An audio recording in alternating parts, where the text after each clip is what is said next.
Hello everyone, कैसे हैं आप सब। आई होप आप सब अच्छे होंगे। तो मैं आपका स्वागत करती हूं मेरे यूट्यूब चैनल पे जिसका नाम है इंटरेस्टिंग थ्योरी। तो यहाँ पे मैं आप लोगों के लिए different types of general knowledge plus आपके लिए कुछ इंटरेस्टिंग वीडियोस हमेशा लाती रहती हूँ। तो यस, आज से हम लोग 12 चैप्टर के सीरीज़ को स्टार्ट करने वाले हैं। 12 स्टैंडर्ड के इकोनॉमिक्स सब्जेक्ट का करने वाले हैं आज से। ओके, तो आज हम लोग चैप्टर नंबर 1 से स्टार्ट करते हैं। मैंने कल आपके लिए एक वीडियो डाली है लेक्चर ओरिएंटेशन का, तो जहाँ पर मैंने सारे सिलेबस को डिस्कस किया है। आप जाके वहाँ पर चेकआउट कर सकते हो। ठीक है, तो यस स्टार्ट करते हैं फर्स्ट चैप्टर में हम देखेंगे माइक्रो एंड मैक्रो इकोनॉमिक्स के बारे में। मैंने इसके ऊपर भी एक छोटी सी वीडियो बनाई हुई है 1 मिनट की, आप वहाँ पर जाकर चेकआउट कर सकते हो। Micro means what, small study, macro means large study. ठीक है, चलो स्टार्ट करते हैं। इंट्रोडक्शन से स्टार्ट करते हैं। इंट्रोडक्शन मैंने आपको बताया हुआ है कि सर रागनर फ्रिश ने 1933 में इस मॉडर्न इकोनॉमिक्स को दो ब्रांचेस में डिवाइडेड किया। Number 1 is micro economics, number 2 is macro economics. So microeconomics and macroeconomics are two main branches of modern economics, and the term micro is derived from the Greek word mikros, which means small or million part, and the term microeconomics is derived from the Greek word that is mikros, which means large, and these terms were coined by Norway economist Ragnar Frisch of Oslo University in 1933. Meaning की बात करते हैं। Micro economics means small part of things and micro economics deal with small part of national income. इसका मतलब क्या students, तो national income के लिए हर एक स्टेट, इंडिविजुअल स्टेट क्या करता है, मेन इंपॉर्टेंट रोल प्ले करता है। उसके साथ साथ स्टेट के अंदर जितने भी छोटे छोटे प्लेसेस है, डिस्ट्रिक्ट्स है, वो भी मेन रोल इंपॉर्टेंट प्ले करता है। तो बेसिकली माइक्रो इकोनॉमिक्स का काम ये है कि वो सारे छोटे छोटे स्मॉल इंडिविजुअल्स को स्टडी करने का काम करती है। Study economic action and behaviour of individual unit such as individual customer, then individual producer जो गुड्स को प्रोड्यूस करता है, form price of particular commodity. Okay, अगर सी स्टूडेंट आपको ये वॉच दिख रही है, तो अगर मैं इस वॉच की बात करूं तो ये पर्टिकुलर कमोडिटी हुई, लेकिन अगर ये सेम वॉच जहाँ पे प्रोडक्शन हो रहा है उसकी अगर मैं बात करूँगी तो वो हो जाएगा आपका जनरल प्राइस लेवल। ठीक है, कमोडिटी और फैक्टर। दो डेफिनेशन है यहाँ पे। फर्स्ट डेफिनेशन बहुत इजी है जो मॉरिस डॉब ने दी हुई है। Micro economics is and fact of microscopic study of economic. इसका मतलब क्या, इंडिविजुअल डिप स्टडी करना, एकदम अंदर जाकर। जैसे अगर मुझे वेस्टर्न मुंबई के बारे में स्टडी देनी है तो वेस्टर्न मुंबई में जितने भी इलाके आते हैं, जितनी भी जगह आती है, उन सबकी स्टडी कौन करेगा, तो करेगा माइक्रो इकोनॉमिक्स। ठीक है, second definition professor AP learner ने दी हुई है।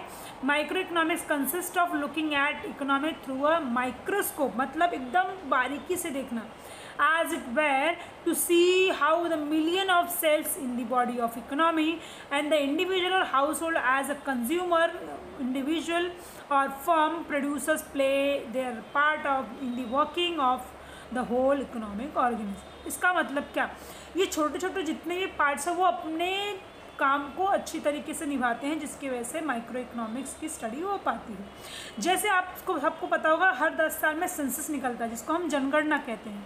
तो हर 10 साल पे गवर्नमेंट को कैसे पता चलता है कि हमारे देश की इतनी जनसंख्या बढ़ चुकी है, इतनी जनसंख्या कम हो चुकी है। तो आपको पता होगा कि हर दिन, हर महीने एक एक घर जाके क्या करता है, सर्वे करना पड़ता है, जिसकी वजह से 10 साल के बाद एक एक्यूरेट डेटा आता है, जिससे हमें पता चलता है कि इतनी पॉपुलेशन बढ़ी या फिर कम हुई है। ठीक है, तो ये जो जितनी भी छोटी छोटी स्टडीज़ है वो कौन स्टडी करता है, माइक्रो इकोनॉमिक्स स्टडी करता है। ठीक है, हमारे यहाँ पे स्कोप ऑफ माइक्रो इकोनॉमिक्स का एक चार्ट देखेंगे जिससे हमें समझ में आएगा कि माइक्रो इकोनॉमिक्स किस तरीके से काम करता है। थियरी ऑफ प्रोडक्ट प्राइसिंग, जिसमें डिमांड एनालाइज करता है, इंडिविजुअल डिमांड एनालाइज करता है, देन इंडिविजुअल सप्लाई एनालाइज करता है। Factor, theory of factor pricing, तो फैक्टर प्राइसिंग का मतलब मैंने आपको बताया हुआ, एक छोटा सा आपके लिए शॉर्ट्स बनाया है जिसमें मैंने 4 फैक्टर ऑफ प्रोडक्शन बताए हैं। प्रोडक्शन, किसी गुड्स को प्रोड्यूस करने के लिए 4 फैक्टर ऑफ प्रोडक्शन लगते हैं। Number 1 is land, then labour, then capital and the last one is entrepreneur. तो हमें लैंड से रेंट मिलता है, लेबर से वेजेस मिलता है, देन कैपिटल से इंटरेस्ट मिलता है, एंड एंटरप्रेन्योर को प्रॉफिट मिलता है। Then theory of economic welfare. Economic welfare का मतलब क्या, कि जिस तरीके से आप इकोनॉमी का वेलफेयर के बारे में सोचते हो। एफिशिएंसी इन प्रोडक्शन, किस तरीके से आप सप्लाई को अच्छी तरीके से पहुंचा सको, टाइम टू टाइम डिलीवरी हो सके। Then efficiency in consumption and then overall economic efficiency. तो सबसे पहले हम लोग बात करते हैं थियरी ऑफ फैक्टर प्राइसिंग की, ठीक है। And price of individual commodity is determined by the market force of demand and supply. So microeconomics is a concerned with the demand analysis. जैसे कि individual consumer behavior, हर देखो पता है आजकल bell bottom का बहुत फैशन चला हुआ है। आज से बहुत साल पहले अमिताभ बच्चन अपने मूवी में वैसा पैंट पहना करते थे, लेकिन अभी फिर से वो ट्रेंड आया फैशन। तो उस फैशन ट्रेंड के हिसाब से कंज्यूमर की डिमांड को फुलफिल करना, this is a individual consumer behaviour study and supplies analysis and individual producer behaviour as well. Then आता है factor pricing B1। So basically यहाँ पे मैंने आपको बताया कि land, labour, capital, interpreter 4 factor of production होते हैं, जिससे हमें फैक्टर ऑफ रिवॉर्ड या कह सकते हो फैक्टर ऑफ पेमेंट मिलता है, जिसको हम rent, wages, interest and profit से जानते हैं। And the last one is theory of economic welfare. यहाँ पे हम देखते हैं theory of welfare basically deals with the efficiency in the allocation of resources. It means efficiency in the allocation of resources attained when it's result in maximum satisfaction of the people. जैसे कि जो goods, जो demand है, जिस तरीके से लोगों के प्रेफरेंस और टेस्ट चेंज हो रहे हैं, उस तरीके से डिमांड को फुलफिल करना। तो नंबर 1 यहाँ पर आता है efficiency in production. Efficiency in production means producing maximum possible amount of goods and services from the given amount of resource. जितना रिसोर्सेस एक कंपनी के पास अवेलेबल होता है उसका यूज़ करके प्रॉपर तरीके से एक परफेक्ट वे में मैक्सिमम प्रोडक्शन करना। Efficiency in consumption means distribution of produced goods and services among the people for consumption in such a way as to maximize total satisfaction of the society। तो जितना भी हम goods produce करेंगे वो लोगों तक distribute करना एंड उसके साथ साथ जो भी लोगों के सेटिस्फैक्शन को मैक्सिमम फुलफिल करना। Overall economic efficiency it means the production of those goods which is most desired by the people. ठीक है, आजकल आप देख रहे होंगे कि सोशल मीडिया का इतना बड़ा क्रेज़ है कि टिकटॉक आने के बाद लोगों ने अपना बस जॉब और स्टडी छोड़ कर टिकटॉक पे ही अपना फ्यूचर फोकस किया। उस चीज़ को ध्यान में रखते हुए क्या हुआ, आपने देखा होगा जैसा टिकटॉक बैन हुआ वैसे ही इंस्टाग्राम पे रील आ गया, उसके पहले नहीं हुआ करता था।